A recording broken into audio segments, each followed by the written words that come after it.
Tainted Minds and Mind Freak have quite a bit of pressure on themselves when it comes to the upcoming CWL relegation tournament. I've been seeing a lot of people on Twitter, a lot of comments on Reddit as well, asking what exactly is relegation? How is this working? What is this tournament that's coming up on Thursday, just ahead of the regular CWL Seattle tournament? Essentially, what is relegation? The 8 top teams currently that are not in the league, or have been in the league rather, are attempting to try and find a spot into the Stage 2 Pro League. The four bottom teams from the regular season, mixed in with the top 4 teams from the online relegation qualifiers, will then compete in a double elimination tournament to try to see who can get those final 4 spots. So you have 8 teams, 4 of them making in. The way that you win is you get 2 wins, you make it through to Stage 2, 2 losses, you're out. So it's kind of that classic system that we're used to. And the reason why this is such a big moment for the APAC scene, because people could be asking, why is it important, right? Like, I mean, Mind Freak, you got Tainted Minds, what's the big deal? Essentially, Mind Freak gets relegated, right, throughout Stage 1. They're the only APAC team in the entire Pro League. They get relegated. So that means that the 1 spot is now up for grabs. The 1 position for the APAC is now up for grabs. And you have 2 legendary organizations like Mind Freak and Tainted Minds who have the ability to get 2 spots. The ability is there, right? The APAC scene could get 2 out of the 16 positions that are in the Pro League. But also with that positive, you do have the negative, meaning that both teams could not make it into the Pro League. 2 teams, the entire APAC community, could lose their spot. They could lose their entire position in Stage 2. So this relegation could really ignite the APAC community, or it could really take it down quite a bit. And reason being why it's so important that both teams could make it in or both teams get eliminated is the spot that you have is so valuable for Stage 2. Because whenever you have that position in Stage 2, you have, at least for the ability of an APAC team, losing it means that you no longer have an APAC team competing consistently in the league. You no longer have an APAC team guaranteed pools for future events, and you also have a APAC team no longer guaranteed a spot at CWL Champs. That's a lot of titles to have. Everyone's talking about how important Stage 2 is compared to Stage 1, and right now, if you're the APAC community, you've got to be shaken. You've got to be a little bit worried, which only puts the pressure even more on the back of Tainted Minds and Mind Freak. Like I said, legends of the APAC community when it comes down to those organizations.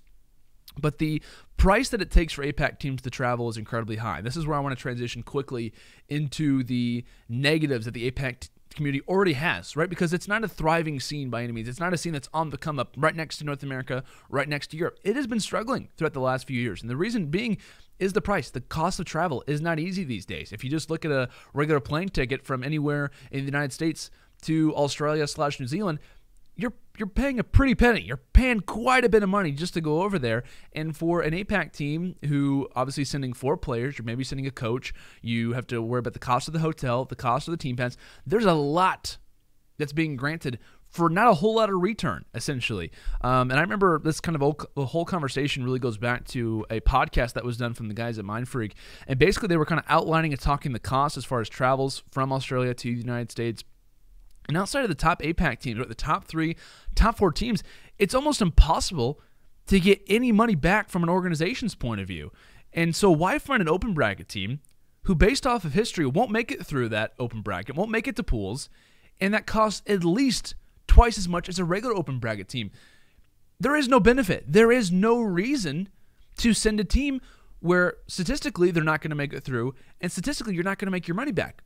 Good luck selling that to an organization. Good luck selling that to a sponsor whose goal is to try to make their money back, to try to get their branding out there. If you're losing in the open bracket, who's going to see those jerseys? Who's going to see the opportunity of the organization there? Nobody. No one's going to see that. And so APAC teams are having to choose which tournaments they go to based off the allowance from the organization. And in this podcast, I was hearing them talk about, they were discussing and saying from time to time, organizations have to skip certain tournaments in order to try to make champs. They can't attend, the second or third tournament of the year if they bomb out in the first one. They have to kind of choose and pick wisely which tournaments they want to go to try and qualify for champs, because the organizations don't have the money, they don't have the resources, and they really don't have the statistics to back up why it is necessary and or valid. So APAC already could be losing their position potentially, all teams from the APAC division not having any representation in the Pro League. And this also brings up the interesting argument that Shocks, right? Shocks of Mind Freak, the greatest player in the APAC region, really for the last few seasons, has the potential to maybe be on a North American team, on a Pro League team. There were rumors around last year that Aches from Cloud9 wanted both Shox and FIDA on the team. That was a speculated rumor. It was by no means confirmed at the time. I've actually heard that was indeed the case, that Aches was at least tempting to want to grab these guys. And with the high possibility of the way that Roster Mania, post Seattle could be, right? We already talked about the Roster Mania heading into Seattle. If some of these rosters start to bomb out, which it looks very likely that's possible for a lot of teams, not everyone's going to make it in the top 4. Not everyone's going to make it in the top 6. Some of these open bracket teams, they're not going to make it through, who are expected to, right? So if Shox has already shown consistent results, why not at least give that guy a try? Why not fly that guy out and see how he performs? At least it's going to give you, a Deserto article. At least it's going to give you an opportunity to be in the limelight of some sort. There's no negative to at least testing out the ability that Shox has. And with, like I said, the craziness of Roster Mania, it wouldn't be out of culture. It wouldn't be out of, typicalness.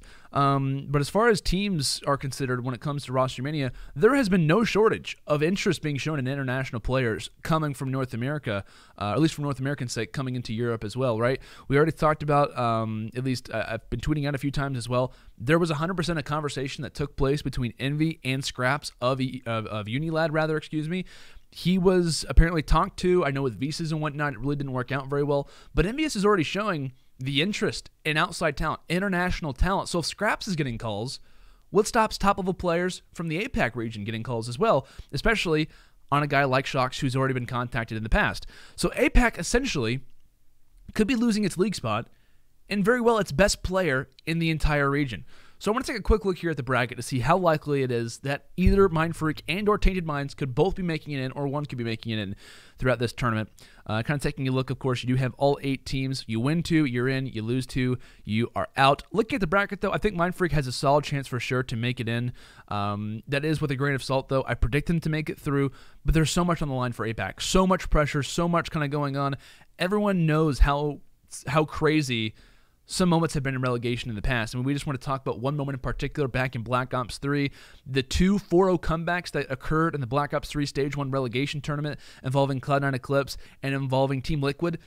For one of the first times ever since like Black Ops 1, we end up seeing a reverse sweep and a best of 7 occur in back-to-back series.